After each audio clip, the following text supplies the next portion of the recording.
Deep in the Apremont Forest, one of the bloodiest battles of World War I raged over a century ago. Let me show you what can be discovered here.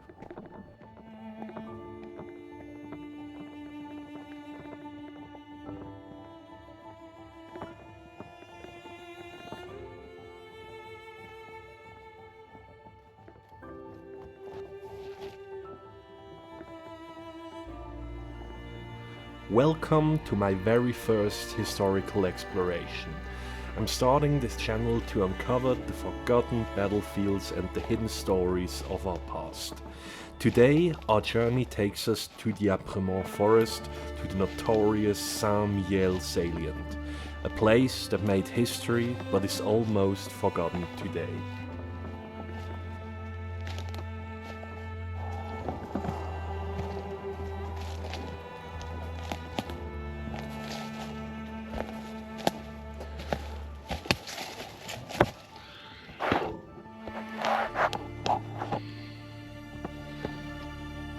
By 1915, a continuous line of trenches stretched 700 kilometers from the Swiss border to the North Sea.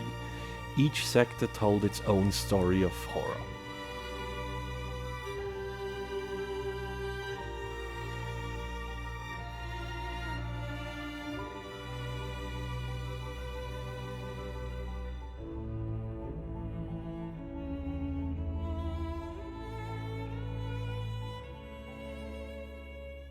And here, in Lorraine, the Saint-Mihiel salient, a dagger pointed at the heart of French communications. The Saint-Mihiel salient was born in September 1914, when the German forces advanced deep into French territory, creating this dangerous 25-kilometer wide bulge in the Allied lines. But what made this position so formidable was how successfully the Germans defended it against 4 years of French attacks. The salient blocked the vital railway connection between Paris and Verdun, threatening French logistics. But for the Germans, it became an impregnable fortress that they would defend with devastating effectiveness.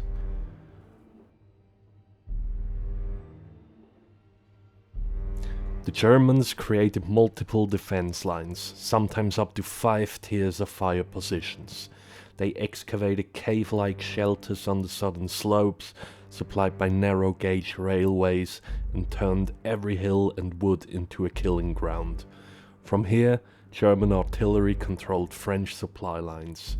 But the real strength lay in what the Germans had built over 4 years of preparation.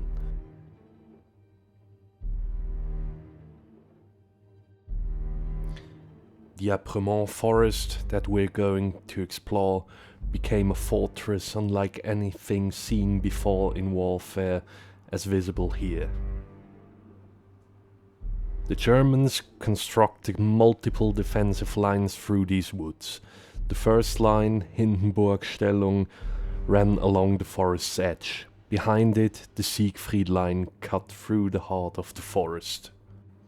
Each line was a maze of fire trenches, communication trenches and concrete bunkers on the German side. The famous Tête à Vache Tranchée, Cow's Head Trench, dominated the French northern approaches, while the Calonne Trench controlled the southern part of the edge. Between these lines lay carefully planned killing fields, open areas swept by interlocking machine gun fire. Every path, every clearing, every approach had been measured and pre-targeted by German artillery.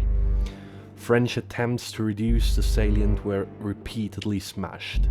At the Tranchée de la Soif, the Trench of Thirst, a little bit more to the west and invisible on this map, Commander d'André's men fought for 3 days without food or water before surrendering in May 1915. At Bois Brûlé, the burned forest, it was here that Sub-Officer Jacques Péricard pronounced the famous words, "Debout les morts, dead men arise," as his unit was overwhelmed. Time and time again, in spite of French attacks, the German forces were able to retain this strategic location. The salient had become a graveyard for French ambitions, until September 1918, when fresh American forces would finally succeed where the French had failed for 4 years.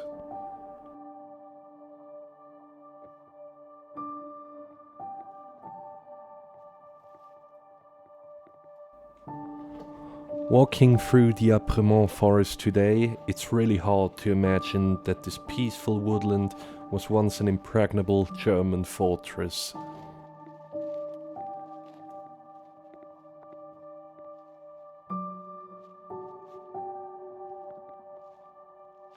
It's really hard not to see any trench, shell hole, or other remnants of the Great War.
What the Americans achieved in 4 days in September 1918, the French had tried and failed to accomplish for 4 years. These trees witnessed the evolution of modern warfare, from the traditional assaults of 1914 to the sophisticated mine warfare and coordinated artillery barrages that characterized the later war.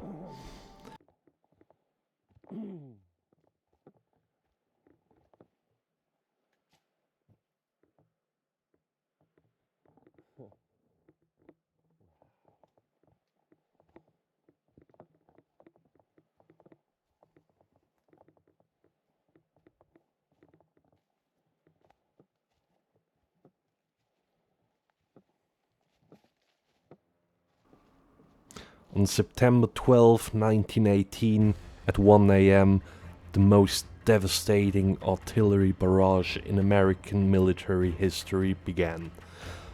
Over 2,900 guns pounded the German defensives for 4 hours straight, lighting up the sky in a spectacle unlike anything the world had ever seen.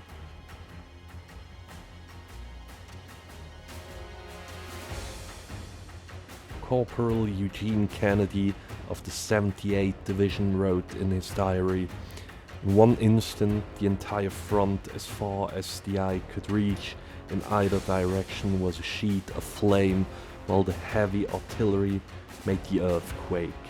The barrage was so intense that for a time we could not make out whether the Americans or the Germans were putting it over."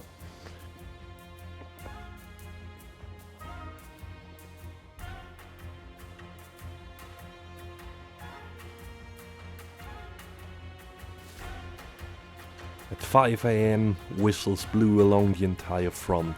550,000 American soldiers went over the top, the largest assembly of US forces since the Civil War. This battle marked the first use of the terms D-Day and H-Hour by the Americans.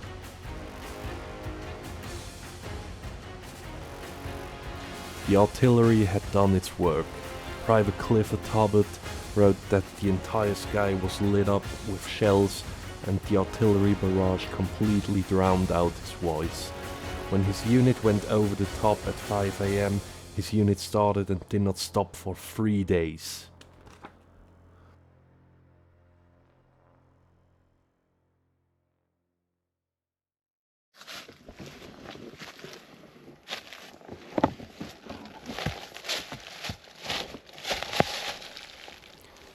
The Germans had 4 years to turn this forest into a fortress. What we see here are the remnants of Army Detachment C under General Max von Gallwitz, 8 divisions and a brigade defending what had become increasingly untenable position. Facing the Allied offensives, especially the Meuse-Argonne push, Gallwitz emphasized holding ground while at the same time seeking to avoid unnecessary losses. He was regarded as a commander deeply concerned with preserving the lives of his men, focusing on organized withdrawals and strong defensive positions in order to bring as many soldiers home alive as possible after the armistice in November 1918. 4 years prior, the situation looked differently for the Germans.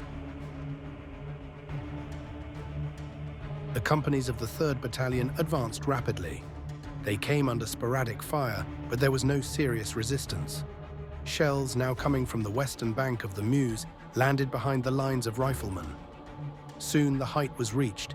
At the feet of the attackers, the silver ribbon of the Meuse glistened. Beyond the river, individual French groups could be seen. Quickly brought forward machine guns opened fire on them, and soon flying blue coattails could be seen hastily crossing the hill to the west. Colonel Merle immediately ordered the 2nd Battalion, which had no enemy in front of it, to advance to the western edge of the town. At 5:15 AM, Saint-Mihiel was in German hands. But now the fortress was about to fall.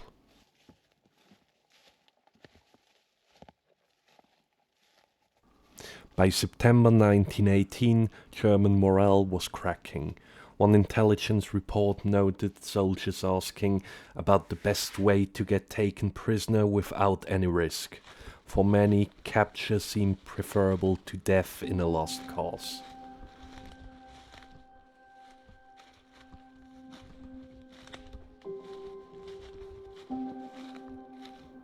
Here, in these zigzag trenches, German soldiers waited, but what they didn't know was that their high command had already abandoned them. General Erich von Ludendorff, desperately short of men, had ordered the evacuation on September 8, 4 days before the American attack began.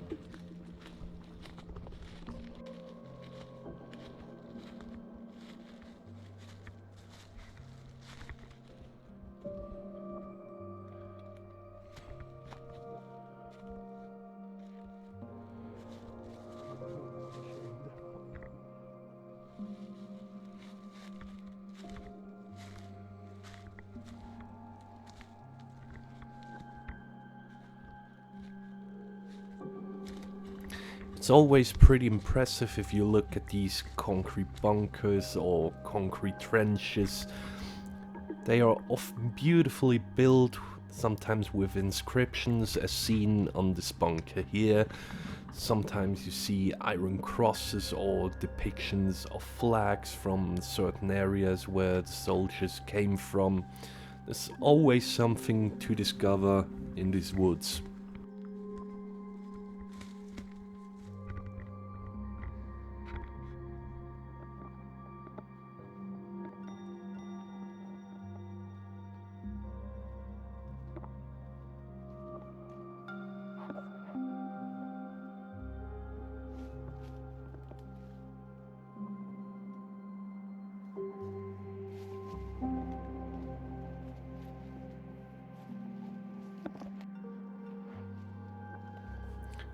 So the trench we see here was once the foremost front line, facing first the French and later in 1918 the attacking Americans.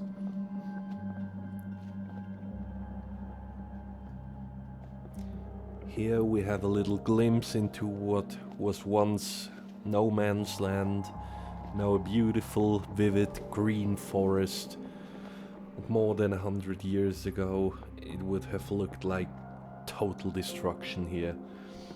There's also traces of shell holes nearly everywhere. Shell holes and destroyed trenches.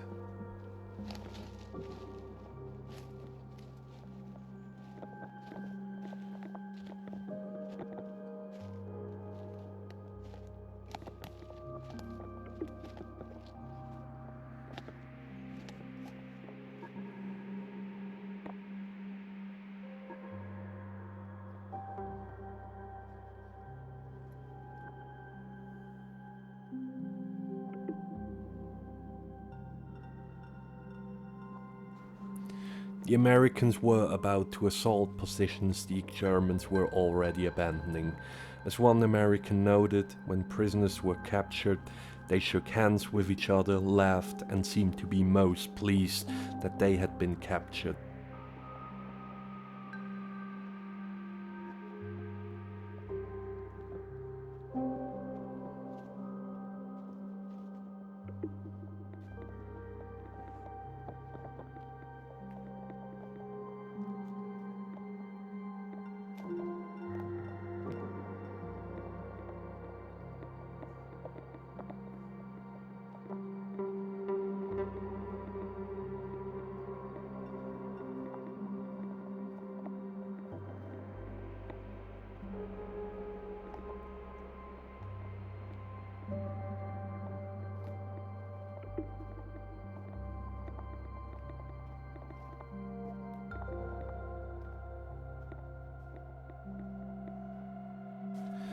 This area we see here is quite interesting because it seems to have been pretty much destroyed by the American artillery barrage. You can see shell holes everywhere, destroyed trenches. It looks like the surface of the moon.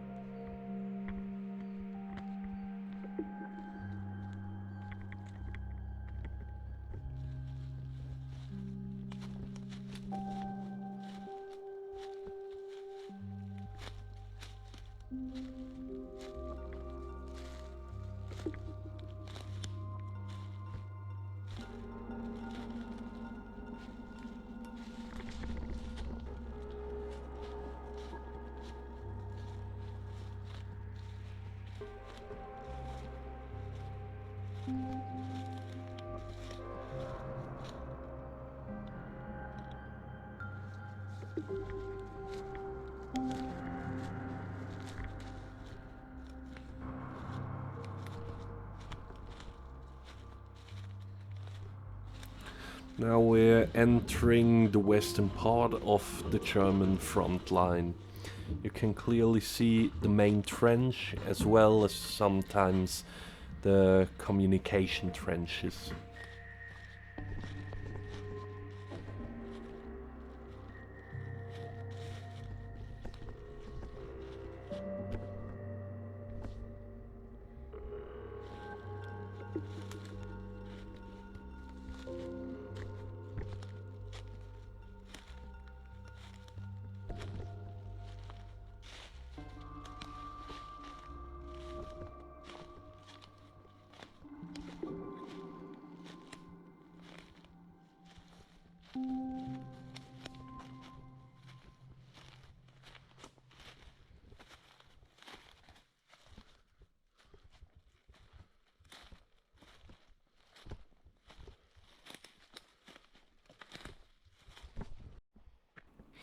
Even the forest road runs along a former communication trench, and if you just look to your left or right from this forest road, you only see trenches in the forest.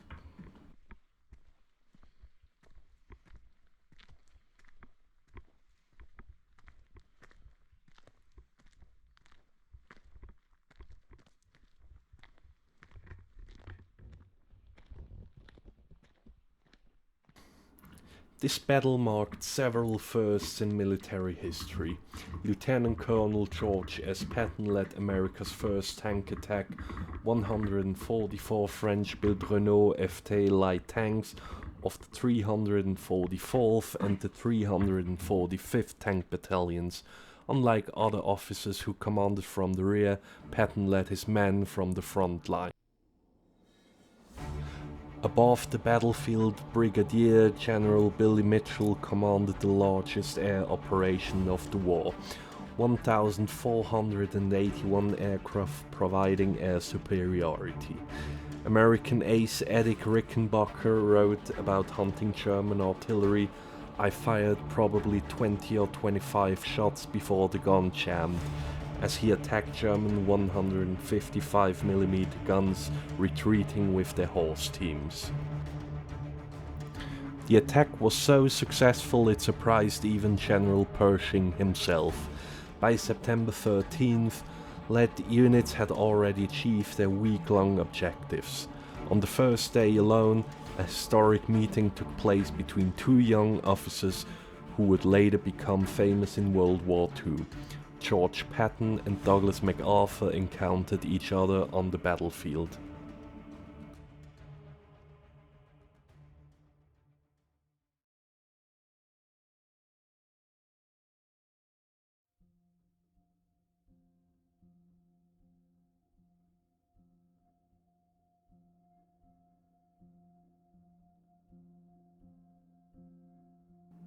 The victory was decisive but came at a human cost. American forces suffered 7,000 casualties from a force of 550,000 troops. German losses were far heavier, at least 17,500 casualties, including over 15,000 captured, many of whom surrendered willingly. As historian Gary Mead noted, this relatively bloodless victory was a remarkably useful morale boost for the Allies, but it was also a serious psychological blow to the Germans, even though they were conducting an orderly retreat. The ceding of any ground in the coveted territory was a bitter blow.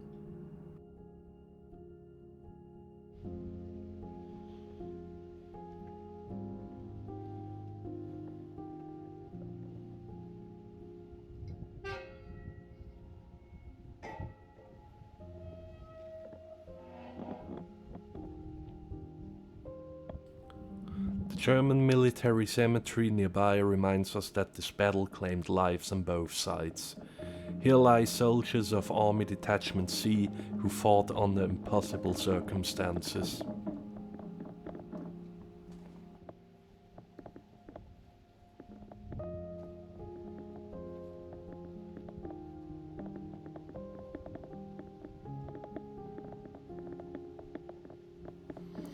As one American soldier described the tragic reality for all sides, a large shell had made a direct hit upon 4 boys. All were dead.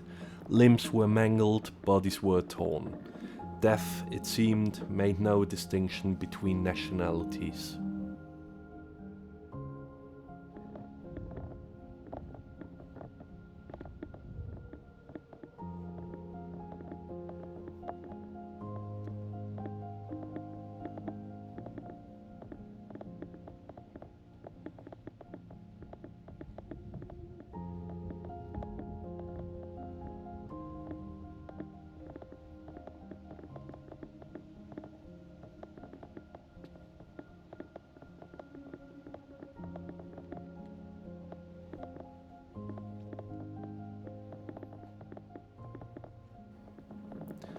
Lieutenant Legg wrote about the moment the armistice was announced on November 11, 1918. Every gun ceased firing and it got so quiet it was lonesome. After 4 years of constant artillery fire, the sudden silence was perhaps the most profound sound these men had ever heard.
What remains?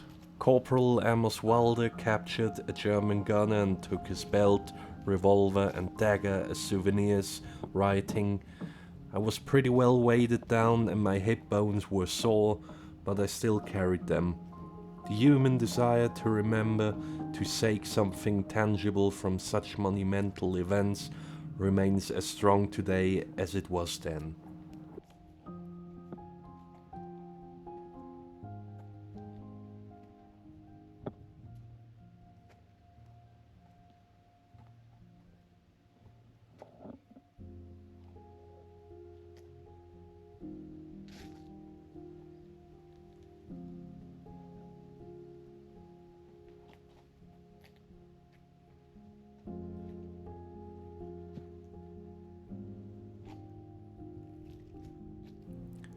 The Saint-Mihiel salient teaches us about the speed of historical change and the human cost of war.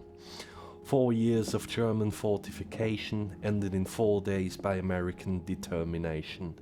The battle proved that American forces could fight independently and effectively, setting the stage for their crucial role in the final Meuse-Argonne offensive that would end the war.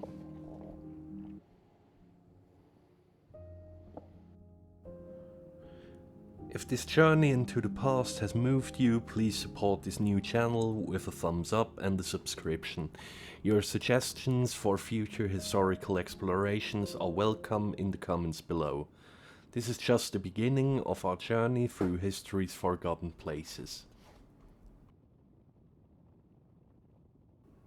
Last but not least, I'm not that much of a pro yet, so I'm very sorry for some errors or mistakes. Let me know what I can improve and see you next time.